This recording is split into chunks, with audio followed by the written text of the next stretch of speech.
Friends, welcome to our channel. Today I'll be talking about the controversies which are being raised around Taj Mahal, and there are claims that it was a Shiv temple, Taj Mahal, which was converted into mausoleum by Shah Jahan. Court has actually rejected this claim, and court has rejected the PIL submitted by some people. Now, as far as Taj Mahal is concerned, there are definitive evidences that this structure was made by under when Shah Jahan was ruling, and on three bases I will put forward my argument.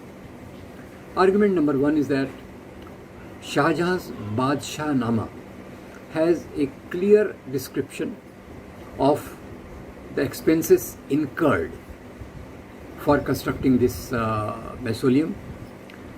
There are items like so much money paid for marbles which were brought from Makrana, so much was the salary given to the workers and all that. So obviously this cannot come out of the blue, and there are two more accounts which I will like to put forward to you. One is that around that time a French traveler, Peter Mundy, had come to India, and in his memoirs he writes that in India the emperor is very sad because of the death of his queen, and he is building a big mausoleum in her memory. Similarly, French person, tavernier, who dealt with gems and stones, he also writes similar thing in his memoir. Now, the claim that this was a Shiv temple is based on the only single thing that the land for this was procured from Raja Jai Singh. Today, Raja Jai Singh's inheritors are claiming that the land belongs to them, but this land was bought by Shah Jahan. So it's very clear that this land was sold by their grandfather to Emperor Shah Jahan for building this mausoleum for memory of his queen. So these things are being brought up. Similarly, there are 22 rooms which are locked in the Taj Mahal, and there are claims that there may be idols.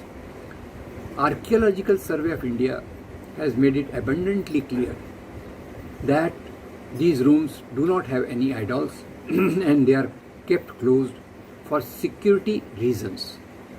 Intermittently, these rooms are opened, and this is meant for renovation and upkeep of those rooms, that sometimes they are opened, but beyond that there is nothing. Similarly, I think in 2017, ASI in its affidavit had submitted to the court that this was not a temple and this was a mausoleum built by Shah Jahan. There is no doubt about it. Now, these are the things which are definitely known to us, but something which are being claimed are totally out of the way. One of the courts, Lucknow branch of Allahabad court, it clearly said on a petition somebody wanted to inspect those 22 rooms. Then judge says, what is your right to do all this? If you want to do research, enroll yourself in a university, try to do your MA, PhD, and then if somebody stops you from studying, we'll help you out. Now, this was a sarcastic comment from the court saying that why these useless things are being brought to the court and the precious time of the court is being wasted. Now, this is third thing I want to point out, that in 1991 our parliament had passed a act that barring Babri Masjid, all other places will have status quo as on 15th August 1947.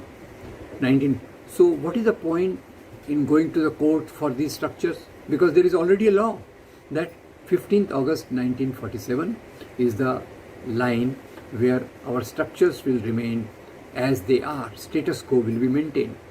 But of course, there is a purpose behind it, and that purpose is to raise emotive issues, to increase hatred in the society. But as such, we have seen that all these issues are very contentious. And even in the case of Babri Mosque, it was claimed that suddenly, out of nowhere, Ram Lalla idols appeared there. It was claimed. Then it was claimed that there was a Ram temple which was destroyed by Babur and Babri Mosque was built. So what happened about that? The whole campaign was raised. The country witnessed so much of violence, hatred, polarization. But when it came to Supreme Court, though Supreme Court did not punish the people guilty for demolition, it did concede that 1949 installation of idols in the mosque was a crime. 6 December 1992 demolition of the mosque was a crime. It also said that it is not possible to say that there was a temple where the mosque has been constructed. And thirdly, court also considered that to claim that this was a birthplace of Lord Ram does not have any valid evidence. So when we know that historical things are like that, why such things are raised on the ground of small or the other things? Clearly, this is not raised. These are not the issues we should be dealing with. But there is a politics in the name of religion, which believes in marginalizing, bypassing the real issues and talking about the issues which are related to emotions, talking about issues which polarize the society, which increase hate in the society and distract our attention from the core social and political issues. Now similarly, Gyanvyapi mask is also coming under scanner, and other things are also, because history is very complex, and in many of my videos I have made it clear that Muslim kings or Hindu kings, many of them did destroy holy places, but the reasons were more political, more economic rather than religious. But of course, British introduced this method of communal historiography, which has been used by communal forces to strengthen themselves, which has been used to undermine the values of Indian democracy. So friends, I hope that such issues are not given importance. Such issues are bypassed, marginalized, and the central issues of the society related to education, health, fraternity building, and Indian constitution, they are brought forth, and that is the way our country can progress. If we keep harping on one religion and a narrow view of religion, days will be not far when our development will convert into a staticity, and only things related to history will be taken up by and the real sufferers will be the average ordinary people, Hindus and Muslims. So let's not go on that path. Let's come on the path which Mahatma Gandhi had showed us. Let's come on the path which Nehru and Patel had showed us, and let's try to build our country of the dreams of Nehru, Gandhi, Subhash Bose, Sardar Patel and Bhagat Singh, Maulana Azad, and all those who committed themselves to freedom of the country and development of the country. I am sure this is a path for our progress.